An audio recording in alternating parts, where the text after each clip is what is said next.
ছবি দেখাচ্ছি আপনাদের দীঘার জগন্নাথ ধাম থেকে সরাসরি মাসির বাড়ি থেকে মন্দিরের পথে রথ, উল্টো রথ, ফিরতি রথ, সেই ছবি আপনাদেরকে দেখাচ্ছি আমরা দীঘার জগন্নাথ ধামে। কথা বলবো, আমাদের প্রতিনিধি বিশ্বজিৎ রয়েছেন সঙ্গে। বিশ্বজিৎ, ভক্তদের ঢল আমরা সোজা রথেও দেখেছিলাম, উল্টো রথ, তার উপর আবার উইকেন্ড, কতটা জমজমাট এই মুহূর্তের ছবিটা? একদমই, দীঘা এখন আর শুধু পর্যটন কেন্দ্র নয়, এখন তীর্থক্ষেত্রও বটে। আর এই দীঘার জগন্নাথ ধামকে কেন্দ্র করে যে তীর্থযাত্রীরা এসেছেন, শুধু দর্শনার্থীরা, তারা এই মুহূর্তে শুধু মাসির বাড়ি থেকে রাস্তার দুপাশে সেই ভক্তরা দাঁড়িয়ে আছেন রথের রশিতে একটু স্পর্শ পাবেন বলে। আর কিছুক্ষণের মধ্যেই সেই রথের রশিতে টান পড়বে। আমরা দেখেছি যে কিছুক্ষণ আগে পাহান্ডি বিজয় করে এই মুহূর্তে রথের রশিতে টান পড়লো, জগন্নাথ দেব নড়ে উঠলেন। জগন্নাথ দেব, তাকে চামর দুলিয়ে এই কিছুক্ষণ আগেই গজা এবং পেয়ারা দিয়ে তাকে ভোগ নিবেদন করা হয়েছে এই যে রথের ওপরে। আর রথের আগে তাকে 56 ভোগে মাসির বাড়িতে তাকে 56 ভোগ নিবেদন করা হয়েছিল জগন্নাথ দেব, বলরাম এবং সুভদ্রা তাদের জন্য। এবং তারপর সেই মন্দিরে, অর্থাৎ মাসির বাড়ির সেই মন্দিরেই 56 ভোগ দিয়ে তাদের নিবেদন করা হয়। তারপর পাহান্ডি বিজয় করে, ভোগারতির পর পাহান্ডি বিজয় করে, অর্থাৎ ভক্তদের কোলে নাচতে নাচতে দেব জগন্নাথ প্রভু তিনি আসেন, বলরাম আসেন, বলরাম দেব এবং সুভদ্রা দেবী তারা রথে আসীন হয়েছেন। অর্থাৎ একেবারে প্রথমেই আমরা জানি যে ভগবান বলরামের যে রথ সেটা থাকে, বলরাম দেবের রথের পর থাকে সুভদ্রা দেবীর রথ, অর্থাৎ দুই ভাই জগন্নাথ বলরামের মাঝে সুভদ্রা যেন সুরক্ষিত বোন। এবং তার রথেই সুদর্শন চক্র রাখা হয়, কারণ দেবদেবীদের যে সুরক্ষা, সেই সুরক্ষা আমরা যেমন দেখি যে আমাদের সুরক্ষা দেওয়া, সেই সুরক্ষা দেবদেবীদের ক্ষেত্রে এই সুদর্শন চক্র দিয়ে থাকে। আর তাই দুই ভাই বোনের রথেই সুদর্শন চক্র রাখেন, এটাই রীতি। আর সেই রীতি মেনেই সুদর্শন চক্র এসছে সুভদ্রার রথে। তারপর একে একে পাহান্ডি বিজয় করে তিন দেবতাকেই তাদের রথে আসীন করা হয়। এই মুহূর্তে একেবারে রথের রশিতে টান পড়বে। সমস্ত ভক্তেরা আমরা দেখেছি যে সামনে আছেন তারা, এবং প্রথমেই বলরাম থাকবেন এবং বলরামের যে তালধ্বজ, সেই তালধ্বজের যে রয়েছে চাকা, 14টি চাকায় ভর করে এই তালধ্বজ এগিয়ে যাবে মন্দিরের দিকে। আর তারপরেই থাকবে সুভদ্রা দেবী। সুভদ্রা দেবীরও যে রথ দর্পদলনা, সেই রথের চাকাও থাকবে 12টি। এবং সবশেষে নন্দীঘোষ, অর্থাৎ রথ জগন্নাথ দেবের, সেই জগন্নাথ দেবের রথও থাকবে 16টি চাকা। এই মুহূর্তে আমরা দেখছি রথের রশিতে টান দেওয়ার যে প্রক্রিয়া, সেই প্রক্রিয়া শুরু হচ্ছে। সবাই জয় জগন্নাথ ধ্বনিতে মুখরিত করছেন এই ধাম, জগন্নাথ ধাম, অর্থাৎ দীঘা এখন কার্যত জগন্নাথ ধাম। আর সেই জগন্নাথ ধামে জয় জগন্নাথ ধ্বনি আমরা দেখছি যে রথের রশিতে টান পড়ছে।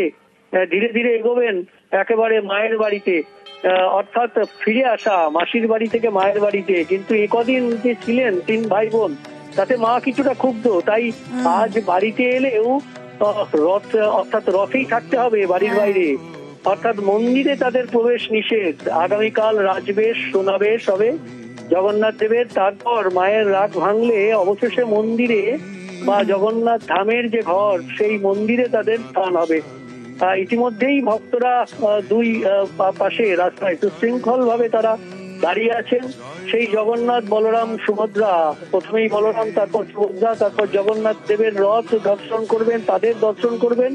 এবং এই রথের রশিতে, যে রথের রশি স্পর্শ করলে সর্বপাপ খণ্ডন হয়, সেই রথের রশিতে একবার স্পর্শ করবেন। আর এই স্পর্শ করার জন্য এই মুহূর্তে ভক্তদের ঢল।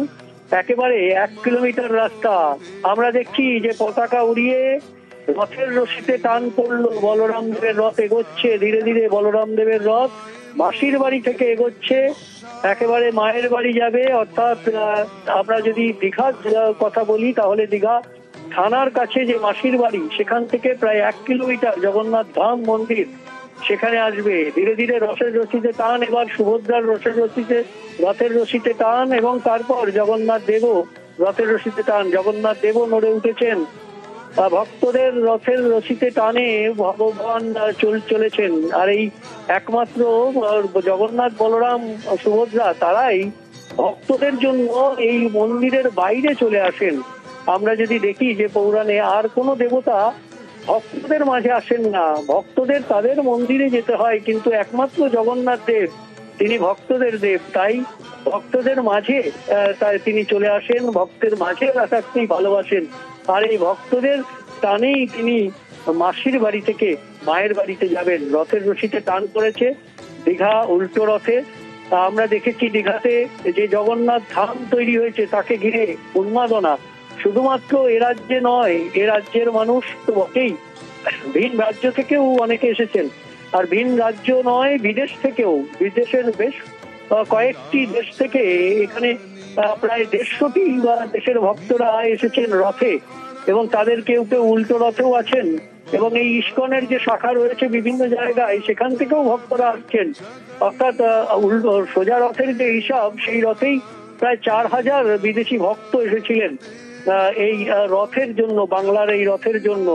আর দীঘার এই রথ ধীরে ধীরে পর্যটন তো বটেই, তীর্থক্ষেত্র হিসেবেও পর্যটন মানচিত্রে জায়গা করে নিচ্ছে। এবং তার যে প্রথম বছরেই তার যে রূপ, সেই রূপ ধীরে ধীরে তাকে সেই জায়গায় প্রতিষ্ঠিত করবে, একথা বলাই বাহুল্য। নিঃসন্দেহে সেই দিকেই এগোচ্ছে দীঘার জগন্নাথ ধাম। আর দীঘার জগন্নাথ ধামের দিকে এগোচ্ছেন বলরাম, সুভদ্রা এবং জগন্নাথ দেবের যে রথ, সেই রথ এগোচ্ছে ধীরে ধীরে।